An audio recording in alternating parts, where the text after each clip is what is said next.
All right, free radicals, welcome back. My name is Dave, and this is the Radical Independent. Thank you for watching. I'm starting to think Tulsi Gabbard might have been right.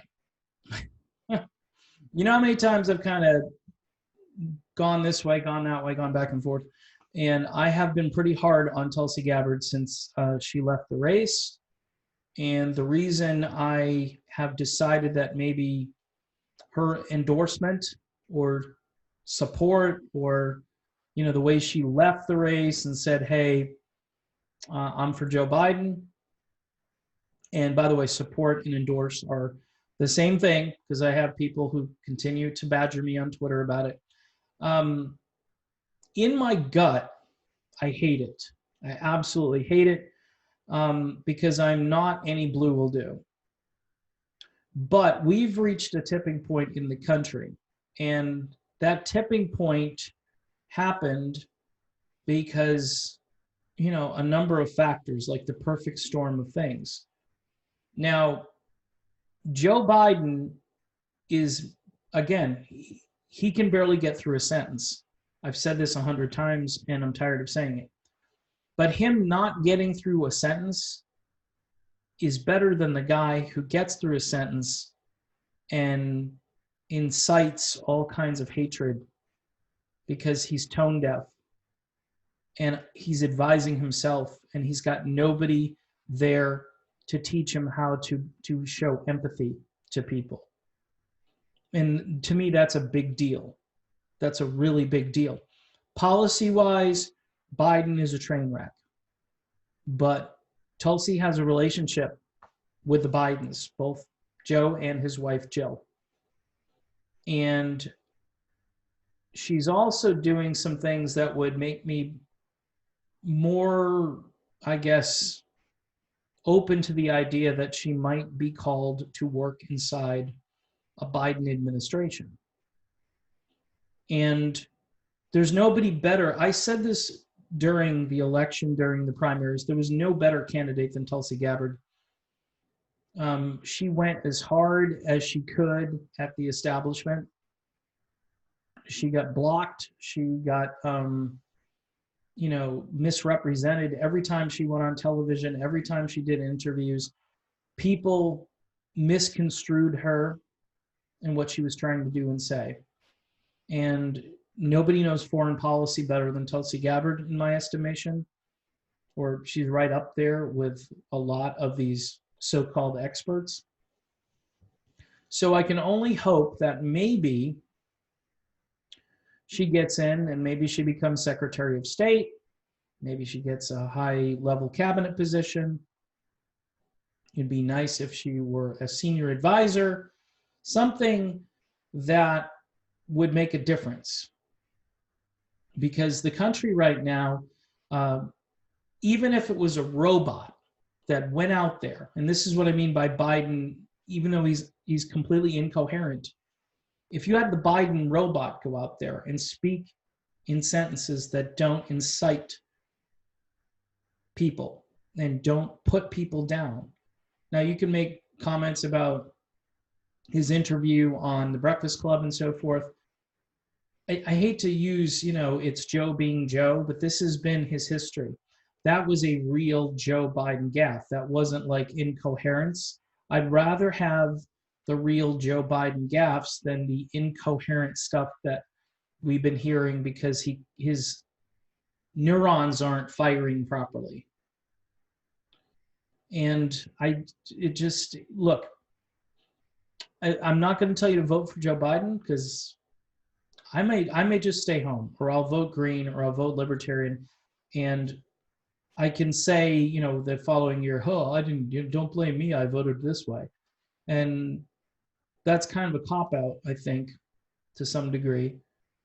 And this is the hand we've been dealt with as a country. And I know Tulsi Gabbard, I think she has high moral character. So I'm going to cut her slack and say, look, you're the person that served your country. You're the person that continues to serve. You're the person that is fighting on behalf of, us working people, I'm hoping. you're genuinely outraged. You know how to feel empathy. And if we can get you somewhat close to the Oval Office on this horrible ticket, which whatever Biden's not going to choose Tulsi as VP, but if Tulsi comes on board in a cabinet role or something, that's better than anything Donald Trump can offer. And the fact that Trump on a daily basis is doing extraordinary damage to the country just by opening his mouth. And I guess I've come to the conclusion that an incoherent Joe Biden sentence, a word salad sentence that makes no sense, is better than any sentence that Donald Trump can construct. And this isn't any blue will do, by the way. This is just looking at these two men at this time in our history, pandemic, whether you believe it's a real thing or a hoax or however you view the pandemic, or it was overblown, which I'm kind of in that camp. It's a little bit overblown, I would say. And now we've got racial tension like nobody's business. So who's going to be better naturally suited where you've got all this support within the African American community? Well, it's Biden. I mean, I hate to say it, but Trump's not Trump. So many people think Trump is a racist. And there's no proof that he is, other than the fact that when he opens his mouth, he says stuff that seems to indicate that, even though he denies it. And then I'd like to think better of him as a human being, but why? Why bother at this point? I mean, I don't like blanket condemnations. Here's the thing I would be careful about, though. Branding all of Trump's supporters as racists, because I don't believe that's true. I had somebody on Twitter the other day, if you still support Trump, you're a racist. Well, there are people that supported Trump because they didn't want to support a neoliberal. All right. And they thought Trump was for working class Americans. Remember, he was supposedly the working class billionaire and all this stuff. So you need to show a little bit of compassion there toward the supporters. But at this stage, it's like a daily assault that has been ramped up and really exposed through this whole pandemic, where he's up there every day just bragging about how amazing he is, which was stunning. I've never seen anything like that. I mean, he doesn't do humility. He doesn't do any of those things. Biden does do some of those things. As much as Biden might be creepy or touchy-feely, or then, of course, you've got Biden's allegations that are out there from 1993. Okay, Trump, you've got all kinds of allegations about him. You've really got to look now at what will sort of bring the decibel level down to some, it's a low bar. I'm not saying, I wish somebody would declare their candidacy for president today. They have deep pockets. They're for working class people. They've got enough money to basically just run their own campaign, get on the ballot in all 50 states, and win, because these two guys are so bad. And I'm still thinking, obviously, about third-party vote, whether it's Green or it's Libertarian. But it's fringe. It's fringe. There's no time. There's really no time left unless something catastrophic happens where one of these other minor party campaigns starts to catch fire. And if it does, this channel will support that candidate.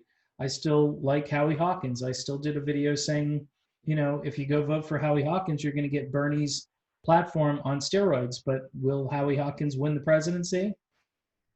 No, probably not. Very, very low possibility. So you could either not vote, which is something that won't help anybody. You could vote for Trump because you're just, hey, the Democrats are incompetent and stupid and blah, blah, blah. You could vote for Biden and maybe, and I'm not voting for Biden. This is all through Tulsi's lens, is what I'm suggesting. Tulsi Gabbard says, hey, Joe and Jill, they're good people. I know who they are. Okay. Should we trust Tulsi's judgment on that? I mean, is Tulsi's judgment better than mine? Probably. probably better than most people's judgment because the life experiences she's had. I mean, she's smart on regime change. She's smart on Syria. She's really smart on a lot of issues. She really looks at everything thoroughly before she makes a decision. And my guess is she might have looked at this and said, what is the better tone for the country? Because if they're both about the same when it comes to militarism and all these other issues, because they will be at the end of the day, they will be pretty much the same, then you have to look to who's going to set a better tone. And if Biden can construct a sentence, even if he can't, he'll set a better tone. So that's exactly why she voted for him, or at least endorsed. And I think she would do well to angle for some kind of position within the Biden administration, because who knows? You just don't know. To have her in a leadership role where her ideas are getting to the president of the United States on a daily basis, I think it would do a lot of good for this country. I mean, I wish she was the nominee for president. I really wish she was, because she would be tough as nails.